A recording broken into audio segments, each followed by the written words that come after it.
Live and alert on the north side of the dirt. It is your man D Real coming at you with another Be Real with D Real, where edutainment is what I do. And what I do seems to be reviews, because this is number 2. Ooh, bars. All right. I went and seen Creed 3 this past weekend. And I must say, I was reasonably impressed. We're going to talk about Creed 3 with spoilers. So if you don't want to hear any of the spoilers, go until the video is over. Or because I don't want you to leave. I would love for you to stay, but if you absolutely don't want to hear intimate details about the movie Creed 3, you might want to bounce. But before I get off into that, I need y'all to do what you always do for me. Comment, like, subscribe, and share the Be Real with D Real page so that when new material comes out, y'all get it. If you're digging what a brother shoveling, put some dirt in my bucket. Comment, like, subscribe, and share the page. All right. Creed 3.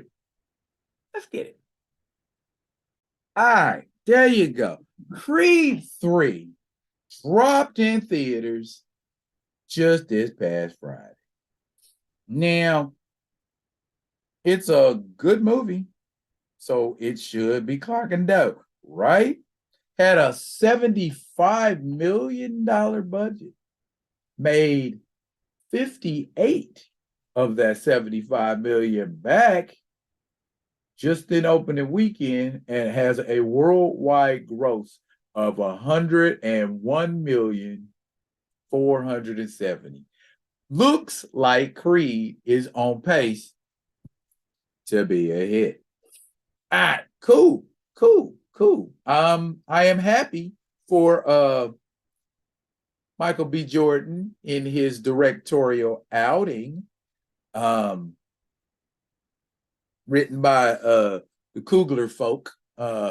My misgivings and ill feelings towards the Cooglers about the Black Panther stuff aside, this was a well-made movie. It was a well-directed movie.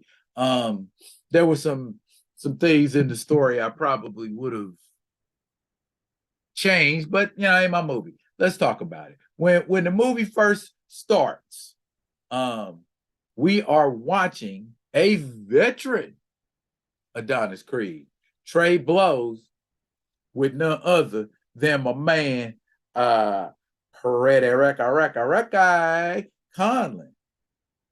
you know, played by Tony Bellew. And he does a fine job. He does that Pretty Ricky stuff that he did in the first Creed movie. But my man he's trying to put an exclamation point on his career, and he does so just like you would expect. An experienced Creed versus an experienced Ricky Conlon is a victory for an experienced Creed. So Creed retires. You know what I'm saying? My man done with boxing, but enter his homeboy from back in the day, Dame Anderson, right? And we get, oh, that's right, we get a flashback scene in him too, because back in the day, he was a boxer before he ended up getting one of those, what I like to call a Negro sentence, you know, because they take you and they throw you under the jail. You know what I mean? He got like, I think it was like something like 18. You know what I'm saying? And so he looked to be about 15 at the time. Man didn't get out of jail till his mid-30s. You know, but y'all done seen the pictures of Jonathan Majors as Dame Anderson. He's a whole beast, man. That man, he's a balanced breakfast, as they say in that first movie. My man is cut, ripped, chopped, and screwed. You know what I'm saying? He is in amazing shape. You know what I'm saying? I mean, you know, Michael B. Jordan ain't in bad shape neither, but at the same time, bruh, he ain't messing with my man Jonathan Majors there. He went all out, man. All right, Kane gang, do what you do. You know, and then also there is a appearance by Florian Munteanu, reprising his role as Victor Drago. And Drago and Creed seem to be on, friendlier terms. I wouldn't necessarily say they friends, but they seem to be on friendlier terms. It ain't like we banging on sight, because Creed is now in the he's on the suit side of the boxing world, and my man comes out of jail. Dame Anderson comes out of jail with the unreasonable request of, hey, I want a shot at the heavyweight title. And so he's just gonna guilt him into it, and then there are circumstances because Victor Drago and Creed's new boy, Felix Chavez, played by Jose Benavidez, is supposed to be, the new heavyweight hotness. But they end up replacing Drago because him and Chavez get into a fight and Creed messes up his hand, so he can't fight. And they want Chavez. Chavez want to fight, so they give him Dame Anderson. And Dame Anderson boxing him with them dirty prison techniques. You know what I'm saying? Breaking him down and just busting him up and took the title. And then, we come to find out, Dame had less than noble motives for doing what he did. It was just kind of a confidence game that he played, with Creed, and his confidence is all shook up, and he don't like, what had happened. So this makes Creed want to go back to the ring. And if Creed want to go back to the ring, the whole thing is he want to be able to demolish Creed. And Creed's strengths and weaknesses are an open book to anybody who studies the sweet science. And that's what Dame is counting on when Creed gets into the fight with him. Now, when they do end up getting into a fight and mixing it up, it's about as epic as you would expect a fight to be between two cats like this. I mean, they are hitting each other pretty damn wicked. And I like the fight scenes because they don't look like they can't box. You know what I mean? They put a lot of work into their craft. So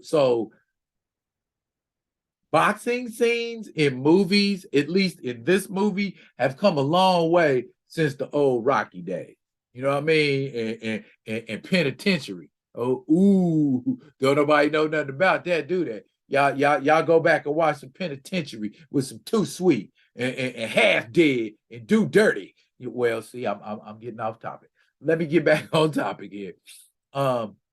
So this movie basically turns out, the fight scene is just like what you would expect from a Creed movie or a Rocky movie. It's that kind of feel-good movie. I think one of the biggest things that I got a thrill out of in this movie was seeing the dynamic between Adonis Creed and his daughter Amara, played by the lovely little Miles Davis Kent. She cute little mixed child, as they say in my house. But they, she's deaf, of course, if we remember from Creed 2, but they have not let that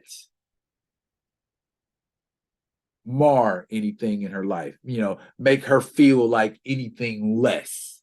Everybody done learned sign language and they communicate with each other. And everybody's cool. You know what I mean? Where they at with what's going on. And it's like, okay, that's what's up. That's what's up. I like that. I like that that's what's happening with these folks. And, they are actually being, engaged, and and he was teaching her how to box, and so she's learning how to. It's really cool. It warmed my daddy parts up. It made me feel good. About, oh, look at that, he's really being a part of his daughter's life. Look at that. That's what's up. And Bianca, she's still being Bianca. She done retired from the music game, and so now she's struggling to find significance in other venues.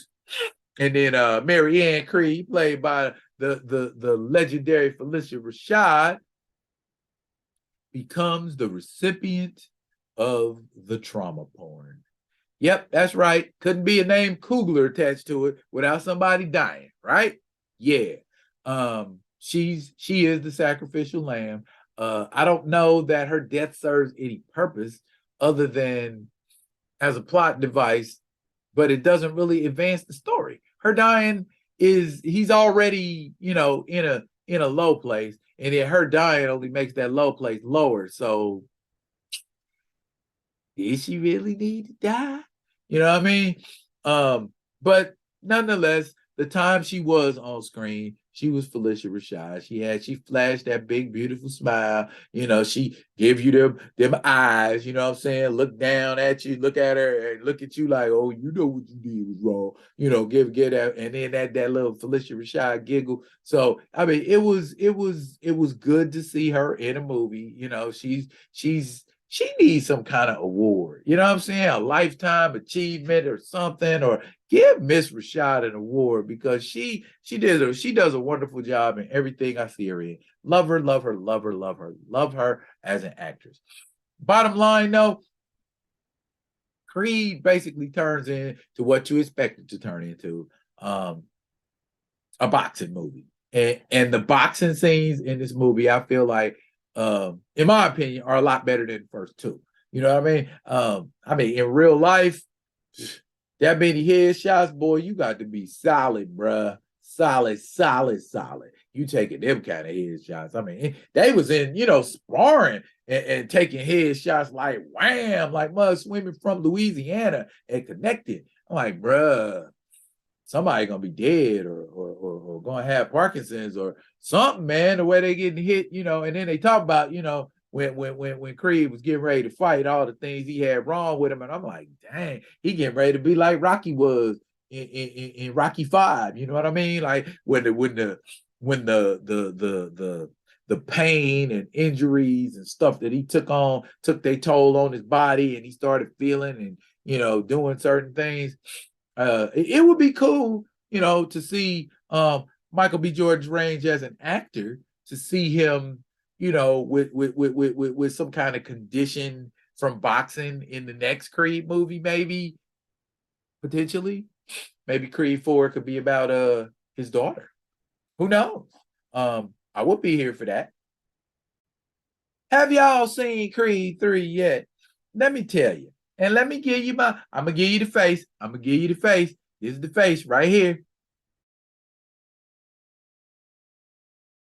That's the face, y'all. That's the face right there. Happy face. Very joyful face. 2 or 3 of them faces. You know what I'm saying? Creed's a good movie. Creed's a solid movie. You know what I'm saying? I feel like a lot of the cinematography was, on point. I mean, I've been to professional fights before, and just like the energy in the place, it was, pretty on point. The realism of it all. It was a good movie overall. I enjoyed it. I thoroughly enjoyed Creed 3. Big ass thumbs up. You should go check it out. It's a nice 3. It's a nice story arc. We see growth, we see advancement, we see change, we see more secrets revealed. Everybody hiding secrets, How come Adonis ain't tell nobody at the group home he met a thug? You know what I mean? And they had a bromance thug love thing going on, and he was in the end just using Adonis to get what he wanted because he knew, who his moms and them was. So it is what it is. It becomes some things that it shouldn't. But in the end, we circle back to and get to where we're at. Okay, you made and staked your claim in the ring, and you got to go back in there and show everybody why your name is Creed. And shouts out to my man Wood Harris. I mean, yeah, Wood Harris playing Duke Jr. I enjoyed him. His role was bangaroo, man. He was in there, man. Excellent supporting actor role. Like I said, overall, great movie. Check it out. That's it for now. Fret not. I will be coming at you with another one of them other ones until I do. Yo, y'all be good. Be good to each other.